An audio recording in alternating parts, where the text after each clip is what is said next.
Morning students, welcome back to my YouTube channel. आज इस video में हम करेंगे क्लास 11 चैप्टर 16 प्रोबेबिलिटी के अंडर एक्सरसाइज 16.2। ठीक है बेटा, अब हम सबसे पहले इसमें कंसीडर करेंगे, पिछले एक्सरसाइज में बेटा हमने सैम्पल स्पेस के बारे में कंसीडर करा था कि what is a sample space related to एक एक्सपेरिमेंट। अब है बेटा हमारे पास कि इवेंट क्या होता है। ये बेटा सैम्पल स्पेस का कोई सबसेट होता है। It is a subset E of A sample space S. अब इवेंट कितने तरह के होते हैं बेटा? सबसे पहले है impossible and sure event. Impossible event क्या होगा बेटा? जो हो ही नहीं सकता। और श्योर इवेंट क्या होगा? जिसके होने के चांसेस 100% हैं, जिसकी आप कह सकते हो प्रोबेबिलिटी, जो कि आप 10th क्लास में करते आए हो, 1 है। ठीक है, जैसे कि अगर मैं डाई को थ्रो करती हूँ तो 7 के आने की प्रोबेबिलिटी क्या होगी, या 7 का आना क्या होगा? आ ही नहीं सकता 7, तो it is an impossible event. ठीक है बेटा, इसी तरह से अगर मैं डाई को थ्रो करती हूँ तो आने वाला नंबर या तो इवन आएगा या तो ओड आएगा। तो ये तो एक श्योर इवेंट है कि इवन या ओड कुछ तो आएगा ही आएगा, या इवन आएगा या ओड आएगा। तो ये एक हमारा श्योर इवेंट है। अब आगे टाइप्स हमें है बेटा सिंपल इवेंट।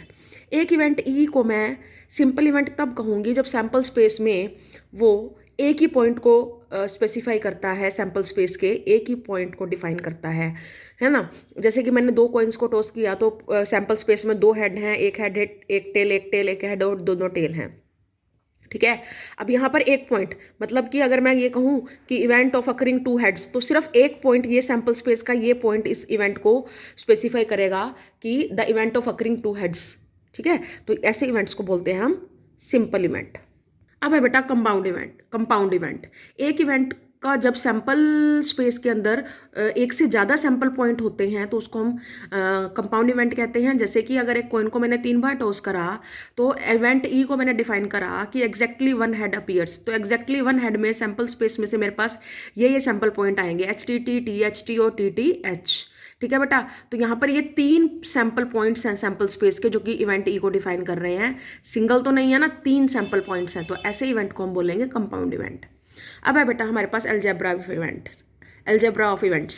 सबसे पहले बेटा कॉम्प्लीमेंट्री इवेंट। हर सेट ए के लिए उसका एक complementary set A dash exist करता है, जिसको हम नोट ए भी बोलते हैं। ठीक है, जैसे कि 3 कॉइन्स को टॉस करने का हमारे पास ये पूरा सैंपल स्पेस है।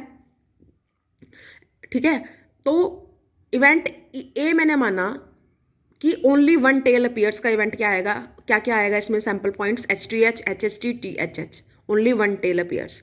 तो एक कॉम्प्लीमेंट में क्या आएगा बेटा? सैंपल स्पेस के वो सारे एलिमेंट जो ए में हैं वो नहीं आएंगे, वो सारे आएंगे जो ए में नहीं है। तो ए कॉम्प्लीमेंट हमारा इन 3 एलिमेंट्स को छोड़कर जितने भी बचे वो सारे आए, तो इसको ए कॉम्प्लीमेंट को लिख सकते हैं सैंपल स्पेस में जब हम ए माइनस कर दें, या x such that x sample space से तो बिलोंग करता है बट ए से बिलोंग नहीं करता।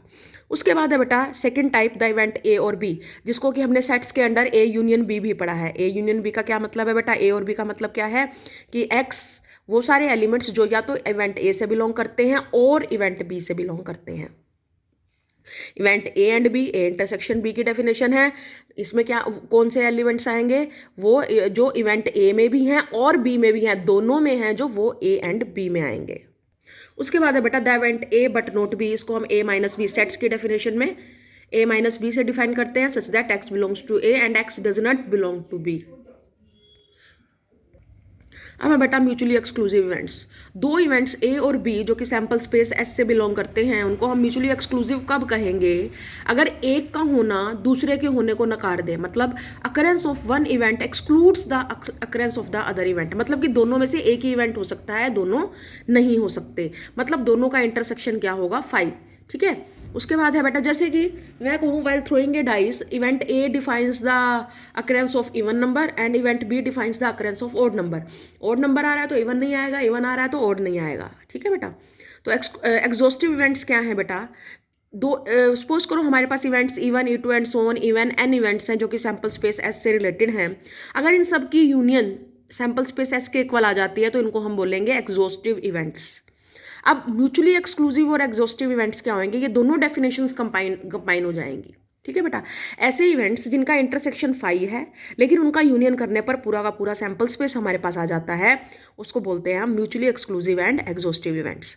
If E I intersection is A is 5 for I not equal to J and इन सब का यूनियन जो है हमारा सैंपल स्पेस एस है, तो E1, E2 and so on, E N are called mutually exclusive and exhaustive events. For example event E है an even number appears, मतलब 2 4 6 while throwing a dice. F event है an odd number appears, मतलब 1 3 5 while throwing a dice. अब जब मैं ई और F का union करूंगी तो 1 2 3 4 5 6 पूरा सैंपल स्पेस आ गया, और इनका इंटरसेक्शन क्या है 5, कुछ भी कॉमन नहीं है, इंटरसेक्शन इनका 5 है, तो E and F R mutually exclusive and exhaustive events. Thank you, have a nice day बेटा। इसको बेसिक पॉइंट्स को अच्छे से कीजिए ताकि हम एक्सरसाइज स्टार्ट कर सकें। Thank you.